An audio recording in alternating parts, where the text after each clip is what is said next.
Alright lads, welcome back. Today we have another illustration video on voiceover. Today's illustration is an original that I've made, and it focuses a little bit on mental health and my sort of struggle with it, I suppose. So if you're not interested or it brings up bad feelings or anything like that in you, well, I'll just see you next week and don't worry about it at all.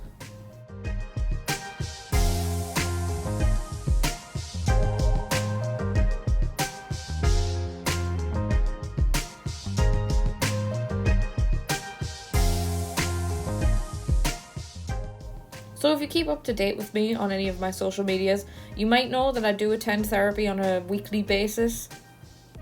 And at first that kind of sucked, honestly. It took me 5 years to actually even think about going to therapy, and it took me another year after that to actually agree to going, and then going on a waiting list and all of that sort of thing. It took roughly 6.5 years to get me to actually go to therapy and sit down and deal with some of the stuff that I have to deal with.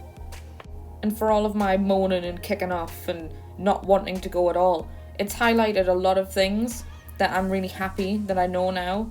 Because originally what I thought was wrong with me was an anxiety disorder, and in actuality it turns out that I have ADHD, and I've had it my entire life and just never been able to deal with it or never known what it was because I've never been checked before. This is the first time that I've ever had a psychological evaluation, and that was scary in itself, but it really has helped me a lot because now I feel much better and much more equipped in dealing with these sort of things.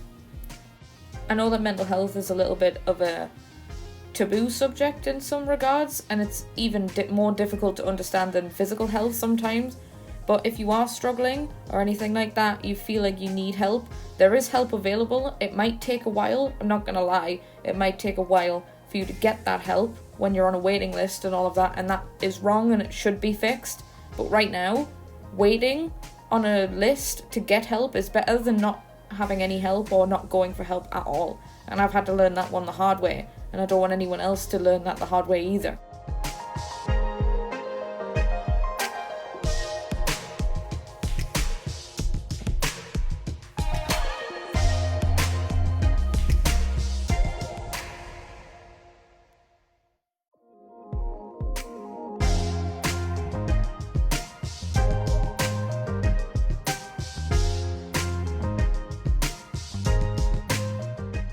ADHD is kind of half brilliant and half terrible all at the same time, because half of the time this boundless energy, it's like being electrified in all of your joints and all of your muscles all the time.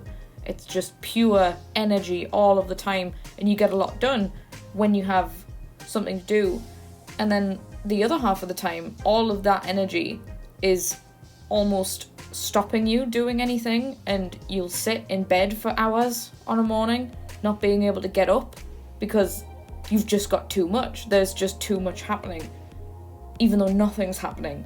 It's completely insane, and it's hard to concentrate. That's kind of the stereotype, is the hyperactive little kid, right, where you can't concentrate in school, you're not very good in lessons, you can't sit still, and that's all true. Not for everybody, but for me it was certainly true. But now that I'm a full-time freelance illustrator and I work for myself, I've kind of had to base my job and my work times around when I can actually function. Because sometimes, you just can't. Sometimes you just gotta lie there and wait for it to pass because you just can't do it. You just can't get up. And it's pretty hard sometimes. But that doesn't mean it's terrible and it's the end of the world, because I don't think I'd change anything about me now that I know what it is. Or anything like that, I don't think I would change a single thing.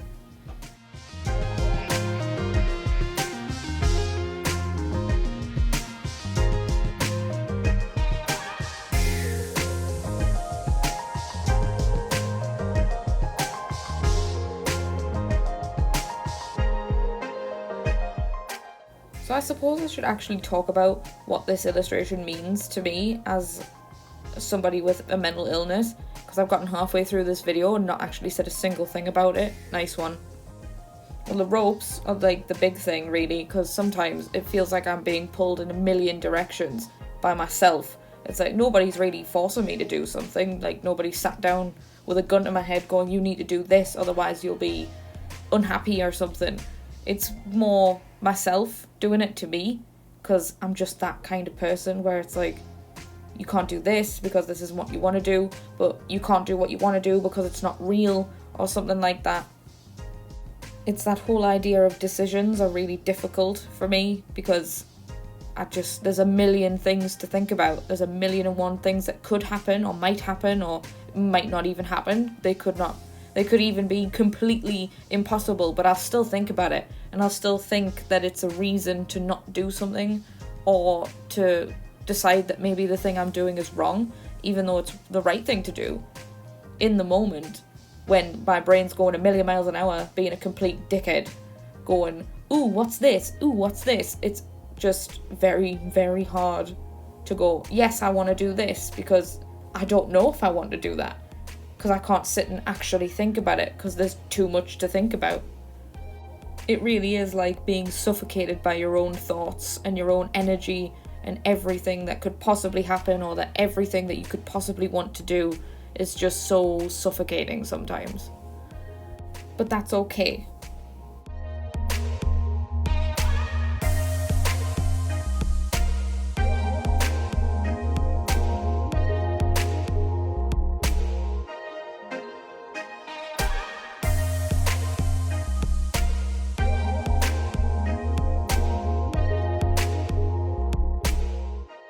I'm sure a ton of you guys out there have mental illnesses and have like difficulties with certain things, because everyone struggles with something, right?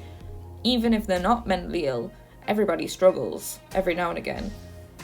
And you shouldn't be ashamed of that either. You should, get help if you need it, but you should never be ashamed of needing help, because that's nothing to be ashamed of at all. It's a human thing to be fucked up sometimes. So congrats if you're fucked up, because that means you're a person.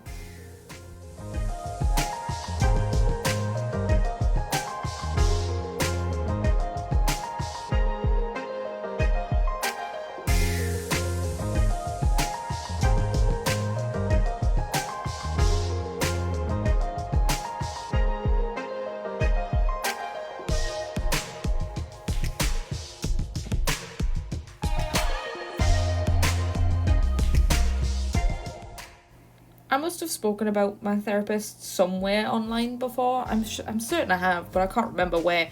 But my therapist is a wonderful, wonderful woman. Like, bless her soul. She deals with quite a bit from me. But she wasn't the one to diagnose me the first time. That was my previous therapist, who I saw at a charity called Mind. And he took one look at my case notes and went, have you ever thought that potentially you might have ADHD rather than an anxiety disorder? Let's get you tested. And from 2 seconds meeting us, he knew exactly what was wrong, and that's almost spooky.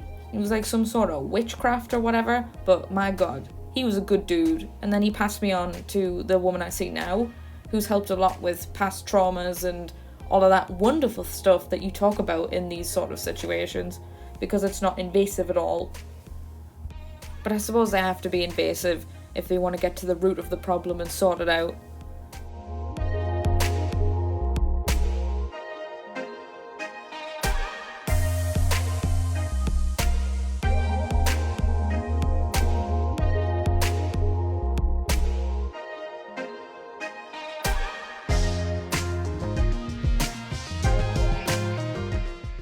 Let's all just take a moment, let's have a moment of silence for the most edgy drawing that I've ever made ever. And I was like a little weeaboo furry kid on DeviantArt, and this is probably the edgiest shit I've ever made.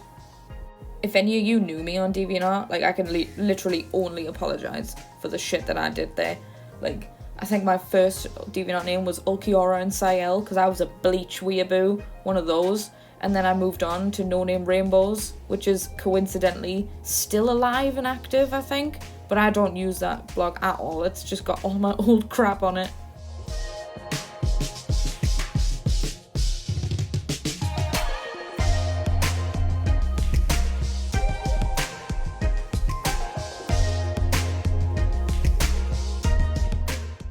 Well, here it is, all done and dusted, and edgy as hell.